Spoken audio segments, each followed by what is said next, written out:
가장 비천한 곳에서 태어나 천하의 어머니가 된 여인, 이름 없는 노비에서 만인이 경외하는 전설이 되기까지. 믿어지십니까? 무려 38년 동안 한나라의 후궁을 지배했던 최고의 권력자가 사실은 천한 노비 출신이었다는 사실을 말입니다. 위자부에게는 뒷배가 되어줄 가문도 손에 쥐었던 권력도 없었습니다. 그녀가 가진 것이라고는 오직 비단처럼 검은 머리카락과 그 이면에 감춰진 강인한 의지뿐이었습니다. 연회장에서 술을 따르던 소유물에 불과했던 그녀는 중국 역사상 가장 위대한 반전을 일으킵니다. 노비였던 가문을 왕족과 장군으로 격상시켰고 한나라를 괴롭히던 흉노의 위협을 뿌리 뽑았습니다. 그러나 영광의 정점에서 왜 이 현숙한 황후는 스스로 차가운 죽음을 선택해야만 했을까요? 그녀는 태생부터가 비천했습니다. 그녀의 어머니 위오는 평양후의 가문에서 일하는 노비였고 위자부 역시 태어나자마자 누군가의 소유물로 살아가야 할 운명이었습니다. 기록에 따르면 그녀의 아버지는 누구인지조차 불분명할 정도로 그녀의 출신은 보잘것없었습니다. 하지만 이 미천한 소녀의 몸 안에는 훗날 한나라의 군사적 운명을 바꿀 거대한 가문의 혈통이 잠자고 있었습니다. 신분이라는 굴레에 갇힌 채 평양공주의 집에서 노래를 배우던 위자부에게 운명은 머지않아 거대한 소용돌이가 되어 다가오고 있었습니다. 제국의 주인인 한무제와의 만남은 그녀의 비천한 삶을 역사의 중심으로 이끄는 서막이 되었습니다. 위자부는 성인이 되자 황제의 누이인 평양공주의 집에서 가녀가 되었습니다. 당시 가녀란 손님들에게 노래와 춤을 선사하는 예인이자 때로는 신분이 높은 자들의 시중을 드는 천한 신분이었습니다. 위자부는 매일같이 화려한 연회장에서 춤을 추었지만 그녀의 마음속에는 남다른 평온함과 절제가 있었습니다. 평양공주는 야심가였습니다. 그녀는 자신의 동생인 무제가 첫 번째 황후 진화교와의 사이에서 아이를 얻지 못하고 황후의 오만함에 지쳐 있다는 사실을 알고 있었습니다. 공주는 무제에게 새로운 여인을 소개해 자신의 정치적 입지를 다지려 했습니다. 이를 위해 그녀는 전국에서 뛰어난 미녀들을 모아 교육했습니다. 위자부 또한 그 운명의 후보 중 한 명이었습니다.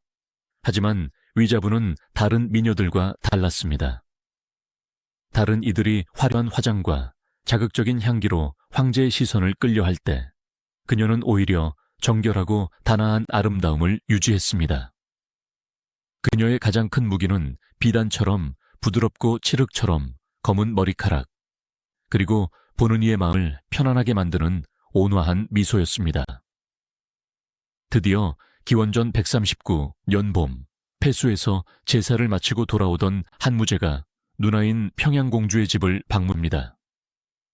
공주는 미리 준비한 10여 명의 미녀를 황제 앞에 세웠습니다. 그러나 까다로운 취향을 가진 젊은 황제는 그들 중 누구에게도 눈길을 주지 않았습니다. 연회가 무르익고 가녀들이 들어와 노래를 부르기 시작했을 때 황제의 시선이 멈췄습니다. 수많은 여인 사이에서 유독 독보적인 기품을 내뿜는 여인, 바로 위자부였습니다. 그녀의 목소리는 청아했고 춤사위는 과하지 않으면서도 절도가 있었습니다. 무제는 그녀의 평온한 눈빛에서 궁궐의 암투에 지친 심신을 치유받는 듯한 느낌을 받았습니다. 무제는 옷을 갈아입겠다는 핑계로 자리를 일어났고 평양공주는 기회를 놓치지 않고 위자부에게 황제의 시중을 들게 했습니다. 의거, 즉 황제의 이동식 탈것 안에서 두 사람은 처음으로 독대하게 됩니다. 짧은 만남이었지만 무제는 그녀에게 완전히 매료되었습니다. 이것이 바로 역사가 기록한 위자부의 전설적인 입궁 서막입니다. 평양공주는 위자부를 황궁으로 보내며 그녀의 등에 대고 속삭였습니다. 가서 황제의 총애를 받거라. 만약 부귀하게 된다면 나를 잊지 마라. 하지만 궁궐은 호락호락한 곳이 아니었습니다. 위자부가 입궁하자마자 마주한 것은 첫 번째 황후 진아교의 서슬퍼런 질투였습니다.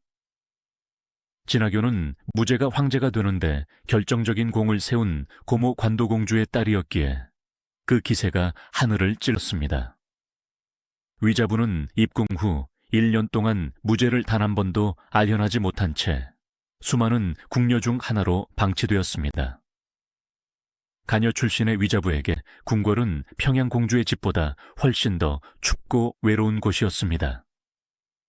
질투와 시기가 소용돌이치는 궁궐에서 그녀는 숨소리조차 죽이며 때를 기다렸습니다. 평범한 여인이었다면 벌써 꺾였을 시련이었지만 위자부는 달랐습니다. 하지만 위자부는 기다릴 줄 아는 여인이었습니다.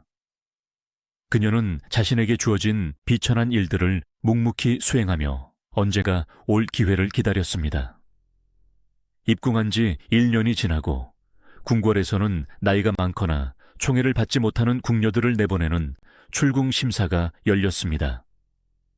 위자부는 이 기회를 놓치지 않았습니다. 그녀는 무제 앞에 나아가 무릎을 꿇고 눈물을 흘리며 간청했습니다. 절망의 끝에서 보여준 그녀의 눈물은 황제의 마음을 다시 되돌렸고, 이는 위자부 개인의 영광을 넘어 위씨 가문이 제국의 핵심 세력으로 도약하는 결정적인 계기가 되었습니다. 이제 그녀는 단순한 후궁을 넘어 질투와 암투가 가득한 궁궐의 권력 구도를 재편하기 시작했습니다. 폐하, 소첩은 이곳에서 폐하께 짐이 될 뿐입니다. 부디 저를 고향으로 돌려보내 주십시오. 그녀의 눈물은 연기가 아니었습니다. 진심 어린 슬픔과 겸손함이 묻어나는 그 모습의 무죄는 1년 전 평양공주의 집에서 느꼈던 그 애틋한 감정을 다시 떠올렸습니다. 황제는 그녀를 내보내는 대신 그날 밤 그녀를 다시 자신의 침소로 불렀습니다. 이 두 번째 만남이 위자부 인생의 진정한 터닝포인트가 되었습니다. 그녀는 곧 임신을 하게 되었고, 이는 자식이 없던 무죄에게 엄청난 기쁨을 안겨주었습니다.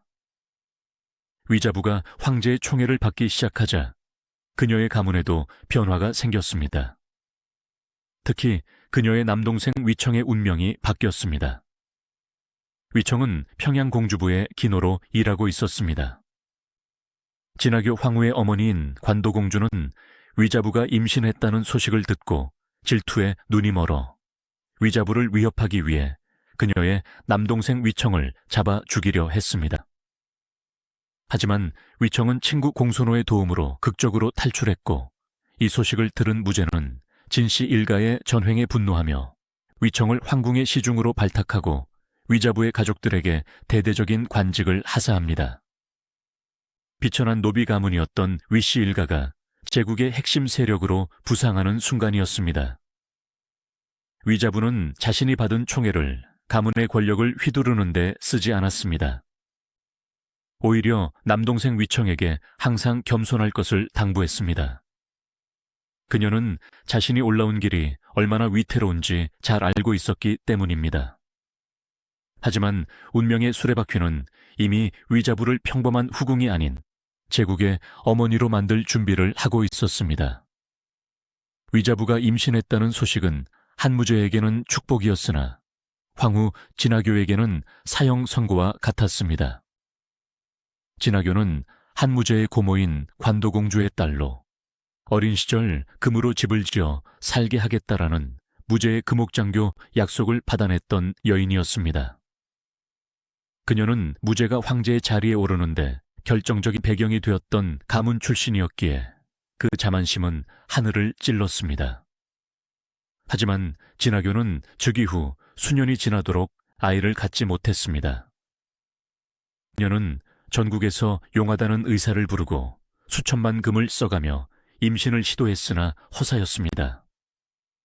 그런 상황에서 천한 가녀 출신인 위자부가 단숨에 황제의 아이를 갖게 되자 진아교의 질투는 광기로 변했습니다. 그녀는 궁 안에서 위자부를 마주칠 때마다 노골적으로 모욕을 주었으며 심지어는 위자부를 독살하려는 시도까지 서슴지 않았습니다.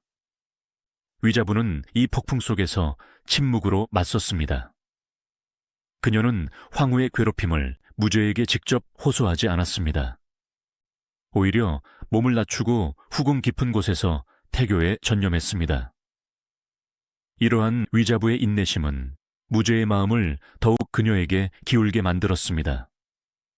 무죄에게 진화교는 과거의 빚이었고 위자부는 미래의 희망이었기 때문입니다. 기원전 130년 궁궐을 뒤흔든 충격적인 사건이 발생합니다. 진화교 황후가 초복이라는 무당을 궁 안으로 불러들여 무고를 행했다는 사실이 발각된 것입니다. 무고란 저주를 담은 인형을 땅에 묻거나 주술을 부려 상대방을 해치는 행위로 한나라 법전에서 가장 엄중히 다스리는 대죄였습니다. 진화교는 위자부를 저주하고 다시 황제의 사랑을 되돌리기 위해 주술에 의지했습니다. 하지만 무죄는 이를 자신에 대한 반역으로 간주했습니다. 철저한 조사가 이루어졌고 관련된 무당과 궁녀 등 300여 명이 처형되었습니다. 무죄는 단호했습니다. 그는 황후가 도를 잃고 천명을 어겼다며 진화교의 황후 인장과 제표를 회수하고 그녀를 별궁인 장문궁에 유폐했습니다. 이 사건은 훗날 위자부 자신의 운명을 결정짓게 될 무고라는 비극적 테마가 그녀의 인생에 처음으로 등장한 순간이기도 했습니다. 경쟁자가 사라진 자리, 이제 그곳은 위자부의 차지가 될 준비를 마쳤습니다. 기원전 128년, 위자부는 마침내 첫 번째 아들 유거를 낳았습니다. 무죄는 즉위 12년 만에 얻은 첫 아들에게 세상을 다 얻은 듯한 기쁨을 느꼈습니다. 그는 즉시 천하의 사면령을 내리고 위자부를 황후로 책봉했습니다. 평양공주의 집에서 노래를 부르던 무명의 가녀가 당대 최강대국 한나라의 국모가 되는 순간이었습니다.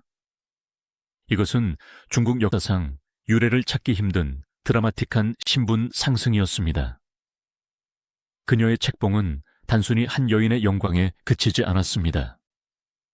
위자부의 책봉과 함께 태어난 유거는 곧바로 태자로 지목되었고 위씨 가문은 제국의 제일 가문으로 공인되었습니다. 위자부는 황후가 된 날, 자신의 화려한 의복보다 고향의 가족들을 생각하며 눈물을 흘렸다고 전해집니다. 그녀는 자신이 누리는 영광이 얼마나 많은 희생과 행운 위에 세워졌는지 잊지 않았습니다. 그녀는 황후가 된 후에도 진학교의 오만함을 반면교사 삼아 더욱 검소하고 낮은 자세로 내명부를 다스리기 시작했습니다. 위자부가 황후의 자리에 오른 바로 그 해, 그녀의 남동생 위청은 제국의 운명을 짊어지고 변방으로 향했습니다. 당시 한나라는 북방의 강자 흉노에 끊임없는 침략에 시달리고 있었습니다. 무죄는 위자부에 대한 신뢰를 바탕으로 그녀의 가문 사람들을 군사 요직에 등용하여 친정체제를 강화하려 했습니다. 위청은 노비 출신이라는 편견에 맞서 싸워야 했습니다. 조정의 원로 장군들은 그를 낙하산 장군이라며 비웃었습니다. 하지만 기원전 129년 위청은 용성 전투에서 흉노의 봉오지를 기습하여 대승을 거두며 모두의 입을 다물게 했습니다. 이는 한나라가 흉노를 상대로 거둔 역사적인 첫 승리였습니다. 위자부는 궁 안에서 동생의 승전보를 들으며 기도했습니다. 그녀는 자신의 지위가 동생의 전공과 연결되어 있으며 동생의 실수가 자신의 몰락으로 이어질 수 있다는 사실을 누구보다 잘 알았습니다. 그녀는 동생에게 편지를 보내 궁을 세울수록 머리를 낮추고 병사들을 자식처럼 아끼라라고 당부했습니다. 위청은 누나의 가르침대로 겸손을 잃지 않았고 이는 위씨 가문이 장기간 권력을 유지하는 원동력이 되었습니다. 위자부의 가문에는 또 하나의 천재가 숨어 있었습니다. 위자부의 언니 위소아의 아들, 즉 조카인 곽거병입니다. 곽거병은 어린 시절부터 무제의 총애를 받으며 궁궐에서 자랐습니다. 무제는 이 영민한 소년에게 직접 병법을 가르칠 정도로 기대를 걸었습니다. 곽거병은 18세의 나이에 표기장군으로 출전하여 단 800명의 기병으로 수천 명의 흉노군을 격파하는 기염을 토했습니다. 그는 위청의 신중함과는 달리 번개 같은 기동력과 과감한 돌파력으로 흉노를 공포에 떨게 했습니다. 위자부, 위청, 그리고 곽거병. 이 세 사람은 위씨 가문이라는 거대한 삼각편대를 이루어 한무제의 전성기를 지탱했습니다. 위자부는 안에서 정치를 안정시키고 위청과 곽거병은 밖에서 영토를 확장했습니다. 사람들은 이를 두고 가녀 한 명이 집안을 일으켜 제국을 구했다라고 칭송했습니다. 민간에서는 아들 낳기를 기뻐하지 말고 딸 낳기를 기뻐하라. 위자부를 보지 못했느냐라는 노래가 유행할 정도였습니다. 38년의 세월, 영원할 것 같던 영광에도 서서히 어둠이 드리우기 시작했습니다. 달이 차면 기운다라는 순리처럼 위씨 가문의 거대한 비극은 황궁의 가장 깊은 구석에서 싹을 틔우고 있었습니다. 위자부의 재위 전반기는 평화와 영광의 연속이었습니다. 그녀는 무제의 신뢰 아래 서열이 낮은 후궁들을 자애롭게 보살폈고 태자 유거를 총명하고 어진 성품으로 키워냈습니다. 무제 역시 위자부를 깊이 존경했습니다. 정무에 지친 무제는 늘 위자부의 처소를 찾아 마음의 안식을 찾았습니다. 하지만 제국이 거대해질수록 무제의 욕망도 커져갔습니다. 무제는 불로장생을 꿈꾸기 시작했고 점차 신선사상과 주술에 빠져들었습니다. 곽거병이라는 젊은 영웅의 갑작스러운 요절은 가문에 들이운 첫 번째 먹구름이었습니다. 가장 믿음직했던 조카의 죽음은 위자부에게 큰 슬픔을 안겨주었을 뿐만 아니라 군사 권력의 한 축이 무너지는 결과를 초래했습니다. 위자부는 직감했습니다. 지금의 화려한 영광이 영원할 수 없을. 그녀는 태자 유거에게 신신당부했습니다. 황제께서 너를 사랑하시는 것은 사실이나 황제의 의심은 그 사랑보다 깊으니 늘 살얼음판을 걷듯 행동하라. 그러나 태자는 어머니의 깊은 우려를 다 이해하기에는 너무나 곧고 강직한 성품을 지니고 있었습니다. 기원전 106년, 위자부 황후에게 하늘이 무너지는 듯한 비보가 전해집니다. 평생을 누이해 든든한 버팀목이자 제국의 수호자로 살았던 대장군 위청이 세상을 떠난 것입니다. 위청의 죽음은 단순히 한 개인의 상실이 아니었습니다. 그것은 위자부와 태자 유거를 보호하던 거대한 군사적, 정치적 방패가 사라졌음을 의미했습니다. 위자부는 동생의 장례를 치르며 깊은 수심에 잠겼습니다. 이미 몇 년 전 조카 곽거병을 잃은 터라 이제 조정에서 위씨 가문의 목소리를 대변할 강력한 무장은 남아있지 않았습니다. 무제는 위청의 공로를 기려 그를 무덤을 곽거병의 옆에 세우게 하고 거창한 시호를 내렸지만 정작 위자부가 느낀 것은 황제의 예우보다는 그 뒤에 숨은 서늘한 공백이었습니다. 위청이 살아있을 적에는 그 어떤 간신도 위자부와 태자를 함부로 넘보지 못했습니다. 그의 겸손함과 압도적인 전공은 조정의 불만을 잠재우는 강력한 억제력이었기 때문입니다. 하지만 그가 사라지자마자 어둠 속에서 숨을 죽이고 있던 정적들이 하나둘씩 고개를 들기 시작했습니다.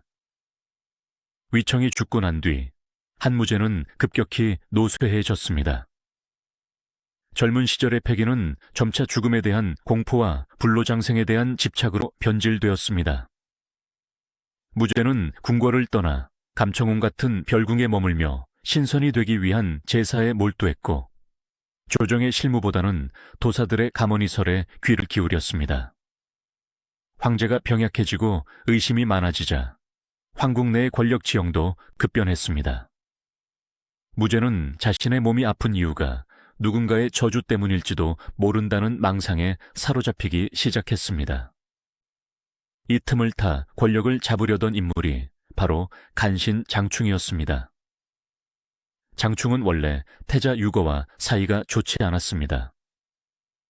태자는 장충의 강요함을 혐오하여 그를 멀리했고, 장충은 훗날 태자가 즉위하면 자신의 목숨이 위태로울 것이라 직감했습니다. 그는 황제의 의심증을 이용해 태자와 위자부를 먼저 제거하기로 마음먹었습니다. 태자 유거는 어머니 위자부를 닮아 성품이 온화하고 어지럽습니다. 그는 부친인 무제의 가혹한 법 집행과 끝없는 전쟁에 반대하며 백성들의 삶을 돌보는 인정, 알레인청을 펼쳐야 한다고 믿었습니다. 이러한 태자의 태도는 백성들에게는 지지를 받았으나 무제에게는 자신의 업적을 부정하는 나약함으로 비춰졌습니다. 장충은 이 점을 파고들었습니다. 그는 무제에게 태자가 폐하의 정치를 비판하며 조속히 즉위하기만을 기다리고 있습니다 라고 모함했습니다. 무제와 태자 사이의 대화는 점점 줄어들었고 그 사이를 장충의 거짓말이 메우기 시작했습니다. 위자부는 이 위험한 기류를 감지하고 아들에게 신신당부했습니다. 아들아, 네 아버지는 지금 병들어 계신다. 어떤 모욕이 있어도 참아야 한다. 오직 효심만이 너를 살릴 수 있다. 위자부는 직접 무제를 찾아가 오해를 풀려 노력했지만 무제는 이미 장충이 만든 거대한 의심벽 뒤로 숨어버린 뒤였습니다. 기원전 92년, 장충은 본격적으로 무고의 화를 기획합니다. 그는 무제에게 폐하의 병세가 차도가 없는 것은 궁중의 폐하를 저주하는 주술 인형이 묻혀있기 때문입니다 라고 보고했습니다. 무제는 장충에게 정원을 부여하여 궁궐 구석구석을 수색하게 했습니다. 장충은 자신의 신복들을 동원해 황궁 바닥을 파헤치기 시작했습니다. 그는 먼저 위자부와 가까운 공주들과 친척들을 타깃으로 삼았습니다. 위자부의 딸인 제읍공주와 양석공주, 그리고 위청의 아들인 위항이 주술을 부렸다는 혐의로 처형당했습니다. 위자부는 자신의 자식들이 형장의 이슬로 사라지는 것을 보며 피눈물을 흘렸지만 황제는 얼굴조차 보여주지 않았습니다. 이것은 서막에 불과했습니다. 장충의 최종 목적지는 태자 유거가 머무는 동궁이었습니다. 장충은 수색 도중 미리 준비해온 나무 인형을 태자의 처소 근처에 몰래 묻어두었다가 이를 파내는 연출을 했습니다. 간신들의 모함과 노쇠한 황제의 의심은 결국 거대한 피바람을 불러왔습니다. 아들을 살리기 위한 어머니의 마지막 선택이 반역으로 몰리는 절체절명의 위기 속에서 위자부는 황후로서의 존엄과 결백을 지키기 위해 가장 가슴 아픈 결단을 내리게 됩니다. 태자가 폐하를 저주하는 인형이 여기 있습니다. 장충의 외침은 제국을 뒤흔들었습니다. 태자 유거는 결백을 주장하기 위해 감청궁에 계신 아버지를 만나려 했으나 장충의 부하들이 길을 가로막았습니다. 장충은 무제에게 전달되는 모든 서신을 차단했고 황제에게는 태자가 반란을 준비하고 있다고 보고했습니다. 태자는 절망했습니다. 가만히 있으면 역적으로 몰려 죽음을 맞이할 것이고 움직이면 정말 반란이 될 상황이었습니다. 이때 위자부는 중대한 결정을 내립니다. 그녀는 황후로서의 권한을 사용하여 태자에게 무기고의 열쇠를 내어주고 스스로를 방어할 수 있는 병력을 소집하도록 허락했습니다. 그것은 아들을 살리기 위한 어머니의 마지막 도박이었습니다. 위자부는 무제가 직접 나타나 상황을 정리해 줄 것이라 믿었습니다. 하지만 이 선택은 장충에게 반란의 확증이라는 빌미를 제공하고 말았습니다. 장안성 내에서 태자의 병력과 장충의 부대가 충돌했습니다. 시민들은 태자를 옹호하며 장충에게 돌을 던졌으나 무제는 감청궁에서 장안의 소식을 전해 듣고 분노했습니다. 내 아들이 정말로 나를 죽이려 하는구나. 무제는 대군을 파견하여 태자의 군대를 진압하라는 명령을 내렸습니다. 장안의 거리는 피로 물들었습니다. 태자 유거는 패배하여 성 밖으로 도주했고 장충은 혼란 속에서 태자의 부하들에게 살해당했습니다. 원흉은 사라졌지만 이미 사태는 돌이킬 수 없는 파국으로 치닫고 있었습니다. 무제는 장안으로 돌아오자마자 가장 먼저 황후 위자부에게 사신을 보냈습니다. 그 사신의 손에는 위자부 심장을 도려낼 차가운 물건이 들려 있었습니다. 바로 38년 동안 그녀의 품에 있었던 황후의 인장을 회수하라는 명령서였습니다. 기원전 91년 9월, 장안성에는 슬픈 가을비가 내리고 있었습니다. 평소라면 황제의 사랑이 담긴 서신을 들고 왔을 사신들이 그날은 살기 어린 눈빛으로 황후의 처소인 미양궁에 들이닥쳤습니다. 그들의 손에는 무제의 엄중한 칙서가 들려 있었습니다. 황후 위씨는 태자의 반란을 방조하고 군을 동원하여 제국을 혼란에 빠뜨렸으니 그 죄가 막중하다. 이에 황후의 인장을 회수하고 직위를 폐하노라. 황후의 인장, 그것은 위자부가 가녀의 신분을 벗고 제국의 국모로 인정받은 38년 세월의 상징이었습니다. 무제는 자신의 병환이 위자부와 태자의 저주 때문이라 확신하고 있었고 아들의 군대 소집을 도운 그녀를 더 이상 아내로 보지 않았습니다. 무제에게 위자부는 이제 사랑하는 연인이 아니라 자신의 생명을 위협하는 역적의 수장일 뿐이었습니다. 위자부는 사신의 앞에 단정하게 앉아 있었습니다. 그녀의 머리카락은 여전히 검고 아름다웠으나 눈동자는 깊은 슬픔과 함께 한치의 흔들림 없는 결연함이 서려 있었습니다. 그녀는 알고 있었습니다. 인장을 내어주는 순간 자신은 폐후가 되어 모욕적인 감옥 생활을 하게 될 것이며 그것은 곧 가문의 완전한 멸망과 자신의 고결한 삶에 대한 부정임을 말입니다. 위자부는 사신들에게 잠시 시간을 달라 청했습니다. 그녀는 거울 앞에 앉아 마지막으로 자신의 얼굴을 비춰보았습니다. 38년 전 평양공주의 집에서 무제와 처음 눈을 맞췄던 그 풋풋했던 소녀의 모습은 간데없었지만 제국의 온갖 풍파를 견뎌낸 국모로서의 위엄이 서려 있었습니다. 그녀는 화려한 장신구를 모두 벗어던졌습니다. 황후로서 누렸던 부귀영화를 내려놓고 가장 정결한 흰 옷으로 갈아입었습니다. 그녀가 선택한 것은 구걸이 아닌 저항이었습니다. 여기서의 저항은 칼을 드는 것이 아니라 황제가 준 모욕을 거부하고 스스로 생을 마감함으로써 자신의 결백을 천명하는 것이었습니다. 폐하, 소첩은 단 한 번도 폐하를 저주한 적이 없습니다. 아들을 살리고자 했던 어머니의 마음이 반역이 된다면 이 목숨으로 그 답을 대신하겠습니다. 위자부는 조용히 독배를 마시거나 목을 매는 방식을 택해 자결했습니다. 평생을 온화하고 조용하게 살아온 그녀다운 소리 없는 종말이었습니다. 한 제국을 38년 동안 품어온 커다란 별이 장안의 마늘 아래서 그렇게 차갑게 식어갔습니다. 위자부와 태자의 죽음으로 위씨 가문은 한순간에 무너진 듯 보였으나 진실은 시간이 흐를수록 선명해졌습니다. 차가운 감옥에서 살아남은 태자의 어린 손자는 위자부의 인고와 덕성을 가슴에 품은 채 훗날 제국을 다시 일으켜 세울 새로운 태양이 되어 돌아왔습니다. 어머니의 죽음도 모른 채 장안성을 탈출한 태자육은 호연의 어느 가난한 농가에 숨어들었습니다. 그는 아버지가 오해를 풀고 자신을 불러주기만을 기다렸습니다.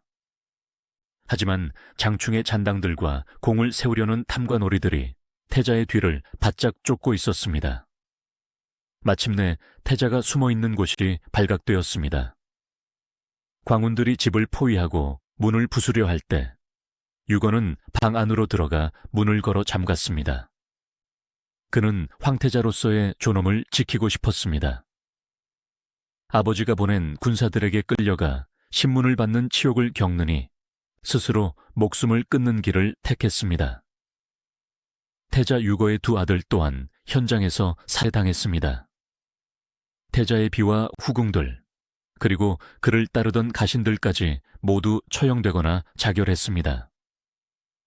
위자부가 평생을 바쳐 일구어온 위씨 가문의 직계 혈통이 단 며칠 만에 장안성에서 깨끗이 지워져 버린 것입니다. 비극은 여기서 멈추지 않았습니다. 무죄의 분노는 위자부의 친정 전체로 번졌습니다. 이미 세상을 떠난 위청의 가문도 예외는 아니었습니다. 위청의 세 아들은 관작을 박탈당하거나 연루되어 처형되었고, 위씨 가문과 조금이라도 연계된 이들은 모조리 감옥에 갇히거나 효수되었습니다. 불과 몇 년 전까지만 해도 흉노를 정벌한 영웅의 집안으로 칭송받던 위씨 가문은 이제 입에 담아서는 안 될 역적의 이름이 되었습니다. 장안의 백성들은 밤마다 위자부와 태자의 억울한 죽음을 애도하며 남몰래 눈물을 흘렸습니다.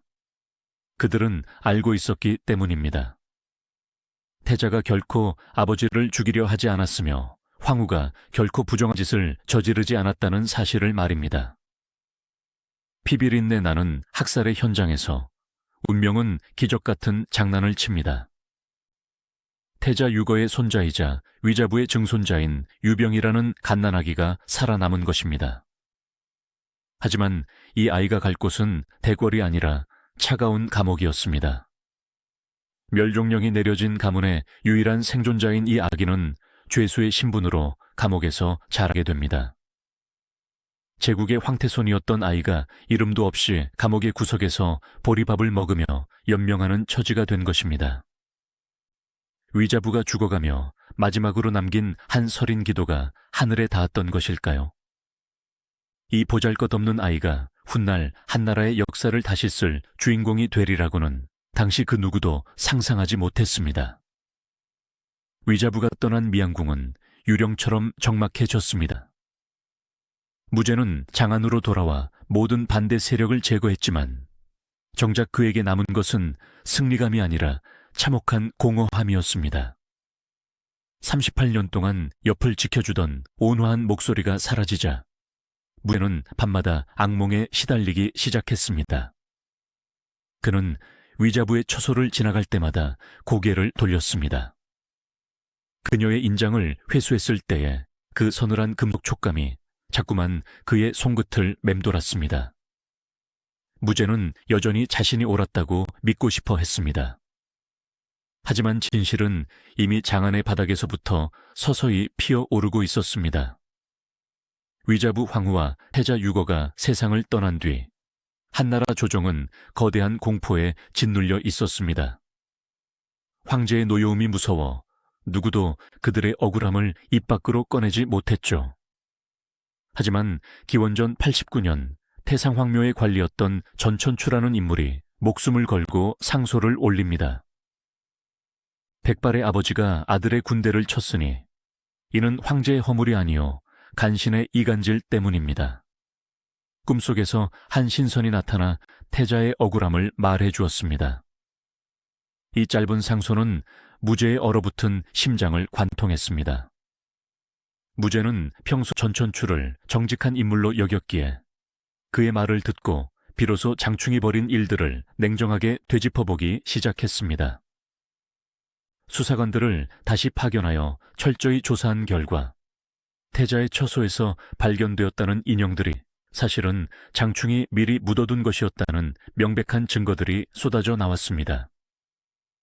진실을 마주한 무제는 장안성 전체가 떠나가라 통곡했습니다. 자신이 38년을 사랑한 아내 위자부를 죽음으로 몰아넣고 제국의 미래였던 아들을 사지로 내몰았다는 죄책감이 노구의 황제를 덮쳤습니다. 내가 장충 그놈에게 속아 내 손으로 내 심장을 도려냈구나. 무제의 복수는 잔혹했습니다. 이미 죽은 장충의 시신을 무덤에서 파내어 형틀에 매달았고 장충의 일가족을 남녀노소 불문하고 몰살했습니다. 또한 태자를 체포하려 할 때 무리하게 군사를 동원했던 관리들과 태자에게 직접 칼을 겨누었던 자들을 차례로 처형했습니다. 하지만 그 어떤 피해 복수도 위자부의 온화한 미소를 되돌려 놓을 수는 없었습니다. 무제는 태자가 자결한 호연에 사자대라는 높은 누각을 지었습니다. 아들을 그리워하는 누각이라는 뜻입니다. 그는 틈만 나면 그곳에 올라 아들이 도망쳤던 길을 바라보며 눈물을 흘렸습니다. 또한 그 근처에 귀래망사라는 이름의 연못을 만들어 아들이 영혼이라도 돌아오기를 간절히 바랐습니다. 그는 위자부에 대해서도 공식적으로 명예를 회복시켰습니다. 비록 그녀의 시신은 이미 감해장된 상태였으나 무제는 그녀를 저주했던 자신의 명령을 철회하고 그녀의 고결함을 기리는 글을 남겼습니다. 역사는 이 시기를 무제의 만년의 반성이라 기록합니다. 천하를 호령하던 정복 군주가 아내와 자식의 이름 앞에서 한없이 작아진 채 무너져 내린 것입니다. 위자부와 태자의 죽음은 무제의 통치 철학마저 바꾸어 놓았습니다. 그는 자신의 무리한 전쟁과 가혹한 법 집행이 결국 이러한 비극을 불러왔음을 인정했습니다. 기원전 89년, 무제는 역사에 남을 윤대죄기조를 발표합니다. 이것은 황제가 자신의 잘못을 천하 백성에게 공식적으로 사과하는 조서였습니다. 내가 즉위한 이래 어리석은 일을 많이 하여 백성을 괴롭혔다. 이제는 전쟁을 멈추고 농사에 힘쓰며 백성을 쉬게 하겠다. 이 선언은 위자부가 생전에 그토록 원했던 어진 정치의 시작이었습니다. 그녀는 죽음으로써 황제의 관기를 잠재우고 제국의 방향을 돌려놓은 셈입니다. 무제의 처절한 후회 속에서도 위자부의 유일한 혈통인 증손자 유병희는 여전히 감옥에 있었습니다. 무제는 태자 일가를 멸족하라는 명령을 내렸었기에 관리들은 이 아이를 어떻게 처리해야 할지 몰라 방치하고 있었습니다. 이때 병길이라는 관리가 나타납니다. 그는 위자부와 태자의 인덕을 평소 존경하던 인물로 목숨을 걸고 감옥 안에서 아이를 보호했습니다. 그는 사비로 유모를 구하고 아이가 병에 걸리지 않도록 정성을 다해 돌봤습니다. 무제는 죽기 직전 장안의 감옥에 상서로운 기운이 감돈다는 보고를 받고 죄수들을 모두 죽이라는 명령을 내렸으나 병길이 문을 걸어 잠그고 황제 증손자가 여기 계신데 어찌 죽이려 하느냐며 맞섰습니다. 이 소식을 들은 무제는 비로소 정신을 차리고 이 또한 하늘의 뜻이구나라며 아이를 사면하고 황실의 족보에 다시 올리게 했습니다. 위자부의 인고와 병길의 충성이 일궈낸 기적이었습니다. 무제는 기원전 87년 파란만장한 생을 마감합니다. 그는 죽기 전 어린 아들 유불능을 후계자로 수며 위자부의 가문이 겪었던 비극을 되풀이하지 않기 위해 또 다른 비정한 결정을 내리기도 했습니다. 하지만 사람들의 기억 속에 남은 진정한 황후는 38년간 제국을 지탱했던 위자부였습니다. 가녀로 시작해 제국의 정점에 올랐고 무고의 화라는 거대한 풍랑 속에 스스로 목숨을 끊어 결백을 증명한 여인. 그녀의 죽음은 한 제국의 가장 어두운 단면을 드러내는 동시에 진정한 고결함이 무엇인지를 역사에 각인시켰습니다. 한무제가 세상을 떠나고 그의 어린 아들 소제가 즉위했지만 위자부의 증손자 유병희의 처지는 여전히 위태로웠습니다. 비록 황실 족보의 이름은 올렸으나 역적의 후손이라는 낙인은 쉽게 지워지지 않았습니다. 그는 화려한 궁궐 대신 장안의 시장통과 거친 민가에서 청소년기를 보냈습니다. 유병희는 황손의 고귀한 신분이었지만 직접 농사를 짓고 백성들과 어울리며 그들의 고통을 몸소 체험했습니다. 그는 증조할머니 위자부가 가녀 시절 겪었던 배고픔을 알았고 할아버지 유거태자가 왜 그토록 백성을 아끼는 정치를 하려 했는지 가슴 깊이 이해하게 되었습니다. 이 시기의 경험은 훗날 그가 한나라 역사상 최고의 명군 중 하나로 칭송받는 기반이 되었습니다. 기원전 74년 소제가 후사 없이 세상을 떠나고 뒤이어 즉위한 창그방마저 폐위되는 대혼란이 발생했습니다. 당시 권력을 쥐고 있던 대장군 곽광은 새로운 황제 후보를 찾던 중 민간에서 영특함으로 소문난 유병희를 주목했습니다. 그는 태자 유거의 손자이자 위자부 황후의 혈통이니 정통성이 충분하다. 또한 민간에서 자라 백성의 사정을 누구보다 잘 안다. 마침내 감옥에서 자란 아이, 저작거리에서 흙을 묻히며 살던 유병희가 황궁으로 돌아와 제10대 황제 한선제로 즉위했습니다. 이것은 위자부의 영혼이 하늘에서 일구어낸 기적과도 같은 반전이었습니다. 멸족의 위기에서 살아남은 단 하나의 씨앗이 제국의 가장 높은 곳에서 다시 꽃을 피운 것입니다. 선제는 즉위하자마자 가장 먼저 자신의 가문이 겪은 비극을 바로잡기 시작했습니다. 그는 증조모 위자부에게 사황후라는 시호를 올렸습니다. 그리운 황후라는 뜻이 담긴 이 시호는 그녀가 억울하게 죽어간 희생자였음을 제국 전체에 선포하는 행위였습니다. 선제는 위자부의 묘를 다시 정비하고 그녀의 결백을 증명하는 기록들을 역사서에 남기도록 했습니다.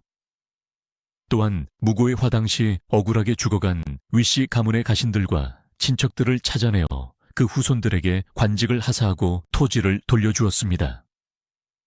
38년간 제국을 위해 헌신하다 차가운 바닥에서 생을 마감했던 위자부의 영혼은 증손자의 손을 통해 비로소 긴 한을 풀 수 있었습니다.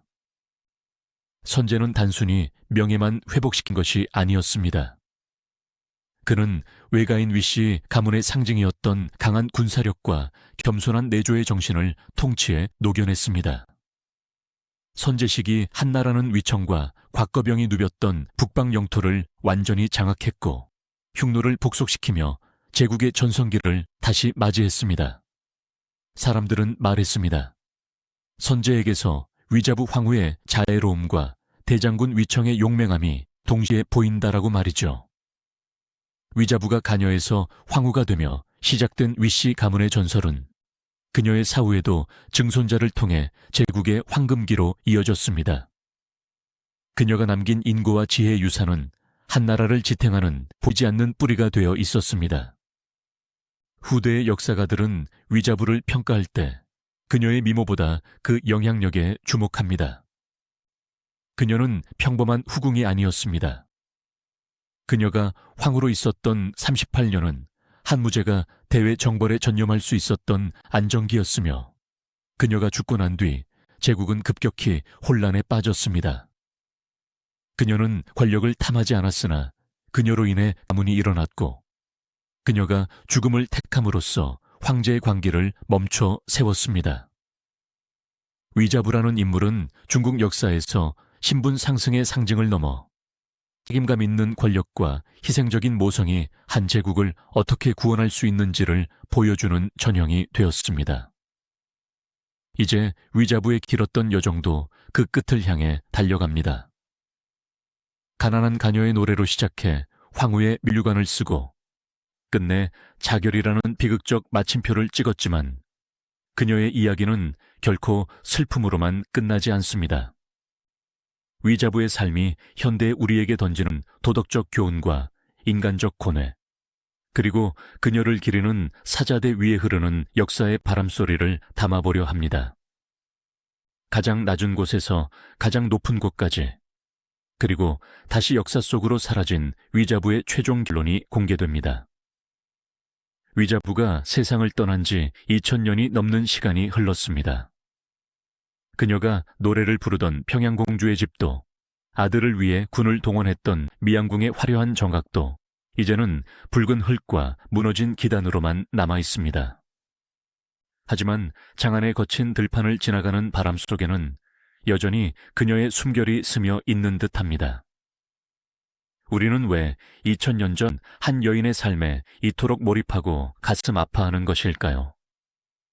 그것은 위자부의 삶이 단순히 한 개인의 성공 신화가 아니라 인간이 가질 수 있는 가장 극적인 영광과 가장 처절한 고통을 동시에 보여주기 때문일 것입니다. 그녀는 가장 낮은 곳에서 가장 높은 곳에 올랐으나 결코 자신의 뿌리를 잊지 않았고 권력의 정점에서 스스로를 경계했습니다. 위자부의 인생을 관통하는 키워드는 침묵과 인내였습니다. 그녀는 진화교 황후의 질투 속에서도 침묵했고, 남동생 위청과 조카 곽거병이 전장을 누빌 때도 조용히 내조하며 가문의 평안을 기도했습니다. 그리고 마지막 순간 황제의 의심과 간신들의 모략 앞에서도 구구절절한 변명 대신 죽음이라는 가장 무거운 침묵을 선택했습니다. 그녀의 죽음은 패배가 아니었습니다. 그것은 광기에 사로잡힌 절대 권력에 대항한 고결한 영혼의 마지막 항거였습니다. 그녀가 인장을 내려놓고 스스로 생을 마감한 순간 한무제의 칼날은 갈 곳을 잃고 멈춰 섰습니다. 한 여인의 희생이 제국의 폭주를 막아세우고 훗날 증손자 선제의 중흥을 이끄는 밑거름이 된 것입니다. 한무제가 만년에 지은 사자대는 이제 형체조차 흐릿해졌지만 그 이름만은 역사에 남아 우리에게 중요한 질문을 던집니다. 우리는 무엇을 위해 그토록 치열하게 권력을 쫓는가? 무제는 천하를 평정하고 불로장생을 꿈꿨지만 정작 가장 소중한 아내와 아들을 자신의 손으로 파멸시켰습니다. 사자대 위에서 무제가 흘린 눈물은 권력의 정점에 선 자가 느끼는 가장 비참한 후회였을 것입니다. 반면 위자부는 비록 억울하게 눈을 감았지만 그녀의 이름은 사왕으로 남아 영원히 대중의 사랑을 받고 있습니다. 권력은 유한하지만 사람의 덕과 고결한 성품은 시간을 이기고 전설이 된다는 진리를 위자부는 온몸으로 증명했습니다. 위자부의 등장으로 일어난 위씨 가문은 중국 역사를 바꾼 군사적 축이었습니다. 그녀가 없었다면 위청과 곽거병이라는 불세출의 영웅도 세상의 빛을 보지 못했을 것이며 한나라의 영토는 지금과 달랐을지도 모릅니다. 위자부의 가장 위대한 유산은 바로 그녀의 증손자 선제 유병이었습니다. 감옥에서 자란 그가 훗날 성군이 되어 백성의 눈물을 닦아줄 수 있었던 것은 위자부가 겪은 그 밑바닥의 아픔이 핏줄을 통해 전해졌기 때문입니다. 지금도 사람들은 그녀를 단순한 후궁이 아니라 가장 낮은 곳에서 시작해 가장 높은 별이 된, 그리고 끝내 가족을 위해 존엄하게 죽음을 택한 강인한 여인으로 기억합니다. 가장 칠흑 같은 어둠 속에서도 결국 희망은 자라난다. 2000년을 넘어 전해지는 위자부의 치열했던 삶이 오늘 여러분께 작은 위로와 용기가 되기를 소망합니다. 고단했던 그녀의 넋이 이제는 부디 평안하기를 기원합니다.